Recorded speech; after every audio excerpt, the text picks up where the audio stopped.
Trending Munnar ఛానల్కు స్వాగతం. ఈరోజు మనము ట్రెండింగ్ మునర్ ఛానల్ ద్వారా మీకు ఎంతోమంది కవుల గురించి వీడియోస్ చేస్తూ ఉన్నాను కదా. ఈరోజు వీడియోలో గురజాడ అప్పారావు కవి గారి గురించి మనము తెలుసుకుందాము. మరి అడుగు జాడ గురజాడది అన్నారు మహాకవి శ్రీశ్రీ. గురజాడ అప్పారావు మహత్యాన్ని, కవిత్వ పటుత్వాన్ని శ్రీశ్రీతో పాటు ఆయన కంటే ముందు తరం వారు కూడా గుర్తించారు. కవులంతా గతకాలమే మేలు వచ్చు కాలము కంటెన్ అంటే గురజాడవారు మాత్రం మంచి గతమున కొంచెమేనోయ్ మందగించక ముందు కడుగేయ్ అనగలిగారు గురజాడ అప్పారావు గారు. ఇప్పుడు మనము గురజాడ అప్పారావు గారి రచనల గురించి తెలుసుకుందాము. కన్యాశుల్కం తొలి కూర్పు 1897 సంవత్సరం, రెండవ కూర్పు 1909, the minute of dissent to the Telugu composition sub community report 1914, Sarangadhara ఆంగ్ల పద్యకావ్యం 1883, దిద్దుబాటు కథ 1910, మీరేమిటి అనేటువంటి ఈ కథను 1910లో రచించారు. బిల్వనీయం అనేటువంటి ఈ నాటకం 1910లో, కాసులు అనేటువంటి ఈ గేయాన్ని 1910వ సంవత్సరం, డామను పితియస్సు అనేటువంటి గేయాన్ని 1910లో రచించారు. లవణరాజు కళ 1911, కన్యక 1911, దించు లంగరు గేయం 1915, ముత్యాల సరాలు ఇది ఒక సంపుటి 1929 ప్రచురణ కాలం. సుభద్ర కావ్యము 1929, డైరీలు మాటామంతి 1936, కొండు బట్టీయం 1939, గురజాడ అప్పారావు గేయాలు చిన్న కథలు 1950వ సంవత్సరం రచించబడ్డాయి. వ్యాస చంద్రిక ప్రథమ ముద్రణ 1953, పూర్ణమ్మ. ఈ విధంగా ఇన్ని గేయాలైతే రచించారు. ఇప్పుడు మనము రాయప్రోలు కవి గురించి తెలుసుకుందాము. ఆయనను కాల్పనిక కవితా భీష్ముడని అభివర్ణించవచ్చును. గాడి తప్పిన కవి సమయాల్ని తిరిగి సరిదిద్ది వాటికి తెలుగుదనపు జిలుగుల్ని సమకూర్చిన కవిగా రాయప్రోలును తెలుగువారు గుర్తించుకుంటారు. ఆయన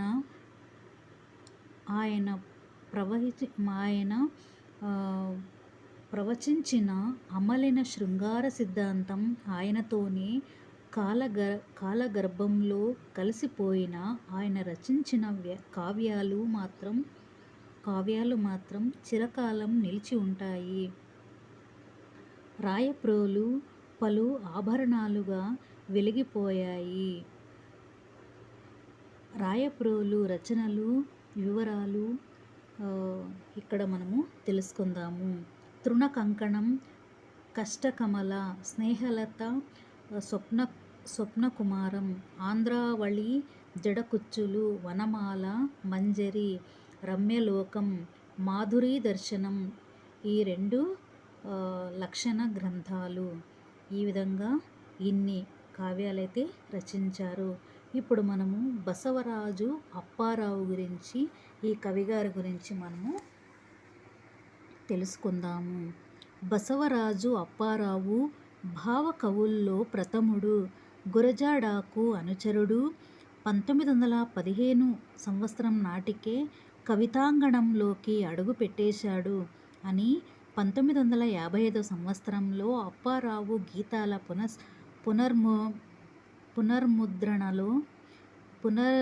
పునర్ముద్రణ నేపథ్యంలో తెలుగు శెల్లి దేవులపల్లి కృష్ణశాస్త్రి పేర్కొన్నారు.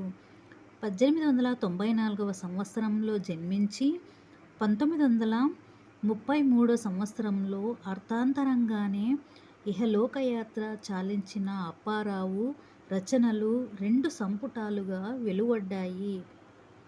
అవి సెలయేటి గానం, బసవరాజు అప్పారావు గీతాలు.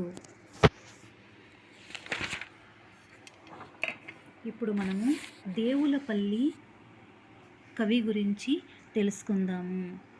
ఇంగ్లీషు కాల్పనిక కవి షెల్లీతో కృష్ణశాస్త్రిని పోల్చి చెబుతూ ఉంటారు. దేవులపల్లి తెలుగు షెల్లీ భావ కవిత్వోద్యమానికి కేంద్ర బిందువైన తూర్పుగోదావరి జిల్లాలోని పిఠాపురం దగ్గర పల్లెటూరులో కృష్ణశాస్త్రి జన్మించారు.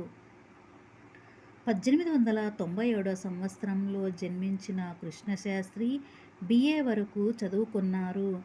కాకినాడలో PR కాలేజీలో ట్యూటర్గా పనిచేశారు. మద్రాసు వెళ్ళారు. చిరస్మరణీయమైన సినీ గీతాల్ని రచించారు. రేడియో నాటకాల్ని సృజించారు. 1980వ సంవత్సరంలో ఈ లోకం నుండి నిశ్శబ్దంగా నిష్క్రమించారు. ఇప్పుడు కృష్ణశాస్త్రి కవి యొక్క రచనల గురించి మనము తెలుసుకుందాము. ఖండకావ్యాలు: కృష్ణపక్షం, ప్రవాసం, ఊర్వశి పల్లకి. బ్రహ్మ సమాజ కృతులు: మహతి, పద్యావళి, ఋగ్వేది. ఈ అనువాదం తిరుప్పావు. గేయనాటికలు: శర్మిష్ఠ, కృష్ణాష్టమి, యమునా విహారి, ఏడాది పొడుగునా, గౌతమి, వేణుకుంచం, ధనుర్ధాసు. యక్షగానం: శ్రీ విప్రనారాయణ. గీతా సంహిత: లలిత గీతాలు, సినీ గీతాల సంపుటి మేఘమాల. సంగీత రూపకాలు: అతిథిశాలి, కొత్త కోకిల, రాజఘట్టం, చౌరస్తా, ఋతుచక్రం. వచన రచనలు: అప్పుడు పుట్టి ఉంటే వ్యాస సంపుటి, ఏకాంకిత సేవ, పీఠిక, 25 సంవత్సరాల తెలుగు కవిత్వం, బసవరాజు అప్పారావు, మధుర స్మృతి, అన్నమాచార్య, బహుకాల దర్శనం, పుష్పలావికలు. ఈ విధంగా మనము కవి గురించి తెలుసుకున్నాం కదా. నెక్స్ట్ వీడియోలో మనము నండూరి సుబ్బారావు కవి గురించి మీకు తెలియజేస్తాను. ఓకేనా ఫ్రెండ్స్, మీరందరూ ఎంతో ఓపికగా వింటున్నారు, నా వీడియోస్ చూస్తున్నారు. మీ అందరికీ కూడా ట్రెండింగ్ గుణ ఛానల్ తరపున మీకు ధన్యవాదాలు తెలియజేస్తున్నాను. ఇలానే చూస్తూ ఉండండి. ఓకేనా friends, thank you so much.